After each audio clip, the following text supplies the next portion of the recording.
Assalamualaikum warahmatullahi wabarakatuh. Perkenalkan, nama saya Siva Fauzia dari Program Pendidikan Anak Usia Dini dengan NIM 18622500502 akan memenuhi tugas ujian tengah semester dengan mata kuliah Media dan Sumber Belajar AUD dengan dosen pengampu Ibu Dr. Randa Rizawati MSI. Pada kesempatan kali ini, saya akan membacakan materi tentang praktik identifikasi kebutuhan media dan sumber belajar AUD.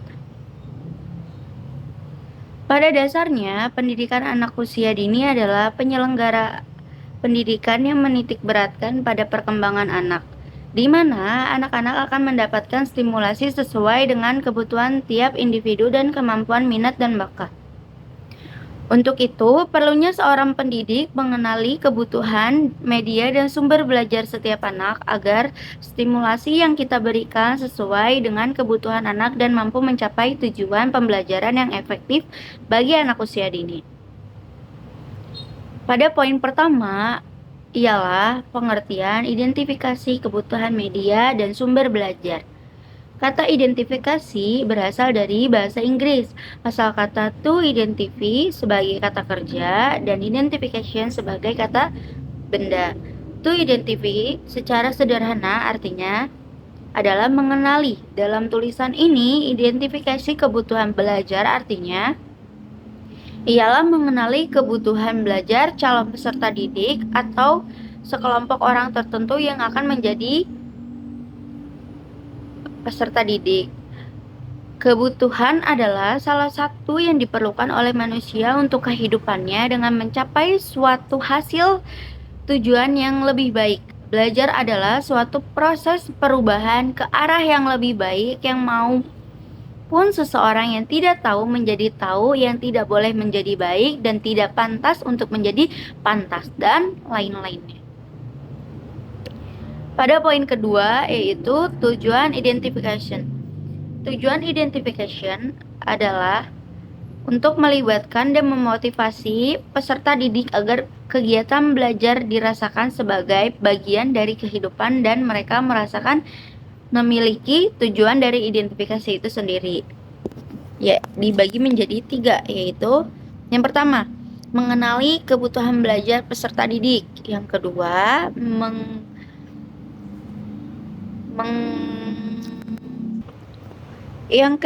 menggali hambatan-hambatan belajar apa saja yang dirasakan oleh calon peserta didik. Yang ketiga, mengenali potensi apa yang dimiliki oleh calon peserta didik.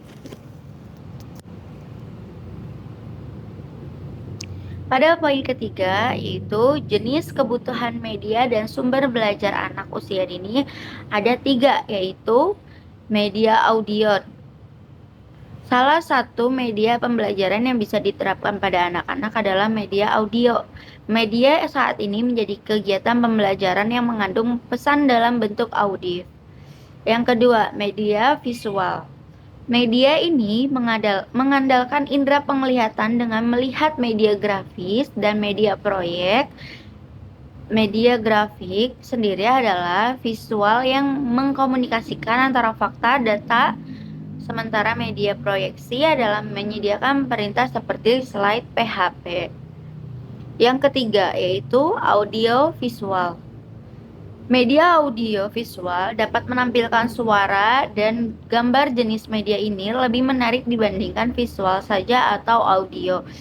Kombinasi untuk merangsang indera pendengaran dan penglihatan. Adapun media audio visual dibedakan menjadi 2 jenis, yaitu visual diam dan visual gerak. Teknik identification yang sering kita jumpai pada umumnya dilakukan dengan teknik observasi. Tujuannya untuk mengetahui sejauh mana perkembangan atau kemampuan anak dan dimasukkan pada lembaran assessment atau teknik SKBM. Dari sana kita bisa menentukan stimulasi yang perlu diberikan untuk memenuhi kebutuhan belajar anak. Pada tingkatannya yaitu observasi, kartu SKBM, diskusi, wawancara, dan angket. Kesimpulan dari materi yang saya bawakan adalah pendidikan anak usia dini adalah sarana atau media anak untuk mengembangkan kemampuan baik dari segi kognitif, efeksi, sensorik, motori, atau yang lainnya. Untuk mencapai tujuan tersebut, tentunya kita baru mengenali kebutuhan media dan sumber belajar anak dengan mengidentifikasi kebutuhan anak dengan melakukan observasi, pengisian asesmen, dan serangkaian kegiatan maupun mengetahui kebutuhan media dan sumber belajar anak. Sekian dari presentasi saya. Bila ada banyak kesalahan, mohon dimaafkan. Sekian dan terima kasih. Wassalamualaikum warahmatullahi wabarakatuh.